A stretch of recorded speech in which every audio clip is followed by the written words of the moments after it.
Приветствую вас на курсе программы Эйнштейн. И это один из первых курсов. Скорее всего, для вас это первый курс в программе обучения инструментам управления. И это очень необычный курс. Это курс о профессиональной точке зрения, о профессиональном отношении. Я думаю, что вы встречали в своей жизни разных людей, которые совершенно по-разному относятся к той работе, которую они делают. Я думаю, что вы видели людей, которые ходят на работу только по той причине, что им просто нужны деньги. И это единственная причина, почему они выбирают ту или иную работу. Я видел даже людей, которые выбирают работу, которая просто находится близко к дому, и поэтому тебе не надо тратить дополнительное время, чтобы туда добраться. Я думаю, что вы встречали людей, которые, приходя на работу, в общем-то не проявляют никакой инициативы. Они ожидают, что кто-то будет отдавать им команды. И если они что-то делают, то только потому, что им так сказали. И там нет никакой инициативы. И там на самом деле нет никакого творчества. Вы знаете, тоже довольно забавно. Я и мои сотрудники, мы очень много обучаемся. Мы обучаемся в свое свободное время, читаем книги, интересуемся профессиональной областью деятельности. И, собственно говоря, это свойство любого специалиста, любого компетентного профессионала – читать какие-то статьи, интересоваться, развиваться и так далее. Но все ли так делают? На самом деле нет.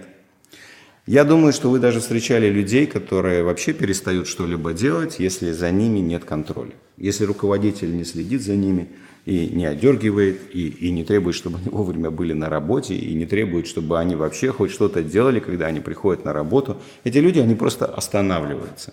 Или же другие, которые вообще, они имитируют деятельность. То есть они делают вид, что работают, при этом они откровенно валяют дурака. А как только начальство отворачивается, тут же, в общем-то, вся жизнь останавливается.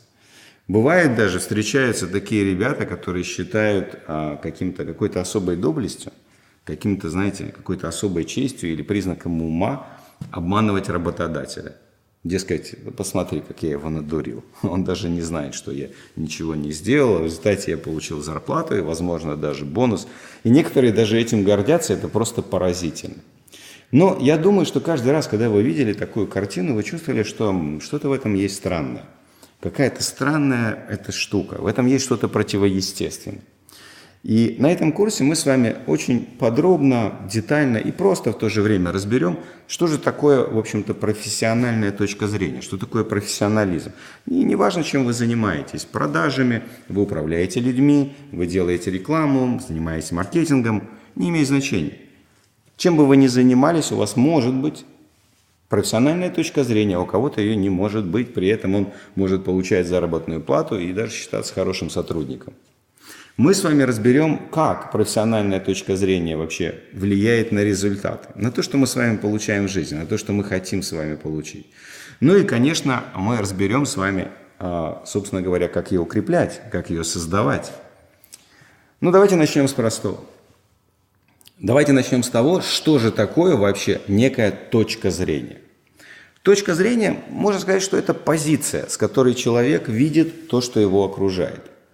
И вообще этот термин произошел от физического термина точки наблюдения, точки зрения. То есть у нас есть какой-то ландшафт, у нас есть какой-то город или какая-то прекрасная долина, и есть точка, в которой находится наблюдатель, и он видит эту долину или этот город под определенным углом. И вы знаете, что когда вы смотрите на разные объекты под разными углами, их размеры меняются. Возьмем этот пульт. Если я посмотрю, например, вот с этой точки, я увижу, что это что-то маленькое прямоугольное. Стоит мне изменить точку зрения относительно этого объекта наблюдения, и я увижу, что он имеет протяженность. А если поверну его вот так, то я увижу, что на нем еще расположены какие-то кнопки. Если я поверну его в другую сторону, я увижу, что здесь есть какая-то предупреждающая надпись. Понимаете? В зависимости от того, какую точку я выбираю, я вижу либо белый пульт, я вижу либо черный пульт, я вижу либо маленький прямоугольник, либо что-то длинное. Это и есть, собственно говоря, точка зрения. И именно точка зрения, и ничто другое, определяет то, каким люди видят окружающий мир. Что для них в этом окружающем мире является более важным или является менее важным. И, конечно, я думаю, что вы в жизни удивлялись. Вы смотрите гуляете по одному и тому же городу, или вы сталкиваетесь с одной и той же проблемой, и вы видите, что то, что вы видите в этом городе, или вы видите в этой проблеме, в этих обстоятельствах, совершенно отличается от человека, который находится рядом. Вы говорите, мне нужно задержаться на работе, потому что у меня важный проект, и мне нужно это сделать. А кто-то из близких может говорить, ну вот, опять работа тебя поглощает, и ты не любишь свою семью, и так далее, и так далее. Я, кстати, не за то, чтобы торчать на работе по ночам. Нет, ни в коем случае. Но это просто демонстрация двух разных точек зрения. Знаете, я очень люблю город, в котором живу, я очень люблю Нью-Йорк, и я вижу, какие разные восприятия получают люди, которые туда попадают. Понимаете, один турист приезжает в Нью-Йорк, прогуливается по этому необычайно энергичному, насыщенному прекрасными зданиями, насыщенному огромными компаниями, бизнесом, движением городу, и он говорит, о боже, это такой ужасный город, он такой грязный, на улицах Нью-Йорка так много мусора. Я ни за что на самом деле не хочу здесь сюда еще раз попасть, потому что просто здесь очень много мусора на улицах. И я вам скажу честно, там действительно много мусора. В то же время, если бы этот человек попал в ту же, или другой человек попал в эту же ситуацию, и он увидел этот мусор, и он был предпринимателем, вполне возможно, что у него возникла бы идея. О, это прекрасная возможность, похоже, это прекрасная возможность зарабатывать деньги, потому что если есть какая-то проблема, обычно на решении проблемы можно заработать. Ну, а если мы возьмем обычного рядового нью-йоркца, который гуляет по этим улицам каждый день, он этот мусор вообще не замечает в принципе. Он замечает совершенно другие вещи, новые открытые магазины, какие-то распродажи, какие-то изменения там в блокировании улиц, он видит трафик или пробки и так далее, и так далее. Обратите внимание, один и тот же объект, но насколько по-разному люди воспринимают этот объект. И для кого-то этот мусор кажется чем-то вообще незаметным, как для коренного нью-йоркца. Для кого-то он кажется некоторой возможностью, как для предпринимателя, а кому-то он покажется настолько огромным и ужасным, что он затмит вообще все, что этот человек видит в этом городе. Возьмите менеджера по продажам какой-то сложной услуги. Мне это очень близко, потому что наша компания предоставляет довольно сложные услуги, и их не очень просто продавать. Когда ты продаешь тренинг или консалтинг, твой клиент, он никогда в полной мере не знает, что он получит в конце, потому что эта область связана со знаниями, и тебе нужно сначала дать эти знания, и только потом человек действительно получает и понимает, что это было. Поэтому это довольно сложная услуга, как, впрочем, любая профессиональная услуга. Профессиональная консультация, разработки дизайнов и так далее. Возьмите менеджера по продажам, который занимается продажами таких услуг. И он приходит в компанию, и он видит, что услуга довольно сложная, что придется потратить довольно много времени, чтобы ее освоить. И кто-то, один человек, смотрит на это и говорит, вау, это потрясающая область, потому что просто человек с улицы никогда не сможет сделать эту работу.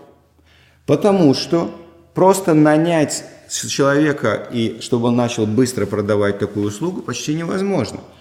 И это означает для меня, что я могу сделать здесь хорошую карьеру. Я могу стать профессионалом, работать в этой компании годами, и я могу прекрасно зарабатывать, потому что я буду ценным. Это сложная работа. Это одна точка зрения. Может быть, другая точка зрения. Он пришел, посмотрел, о боже, как все сложно. Я прямо сегодня на этом, по-видимому, ничего не заработаю, мне придется приложить усилия. Нет, это сложно, это не для меня. Я пойду и буду заниматься чем-то другим, простым и понятным. Понимаете? Один и тот же объект. Две абсолютно разных точки зрения. И к чему это приводит? Это приводит к тому, что, понимаете, то, как мы видим окружающий мир, влияет на наши решения, влияет на наши приоритеты. Возьмите руководителя отдела продаж, для которого главный инструмент – это его продавцы. И для какого-то руководителя отдела продаж его продавцы – это источник проблем. Для него те сложности, которые у них возникают, и те проблемы, которые они создают, являются настолько большими, что они затмевают все остальное. Другой хороший начальник отдела продаж, когда он видит людей, он видит возможность. Когда он видит своих продавцов, он видит творческие личности, которые могут, если их немножко подучить, если их немножко контролировать, они могут делать совершенно невероятные вещи, они могут находить решения, они могут менять точку зрения клиента, и они могут продавать. Понимаете, одни и те же люди, одни и те же обстоятельства и совершенно разная картина мира.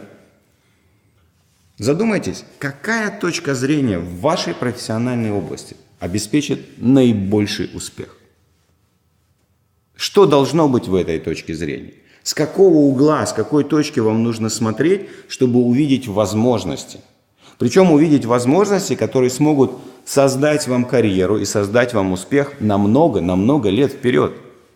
Видите ли вы проблемы в том, что вас окружает, и только проблемы, либо вы видите возможности? Вы знаете, это довольно интересно. Многие компании растут. И в отношении роста компаний я вижу совершенно разные реакции у разных сотрудников.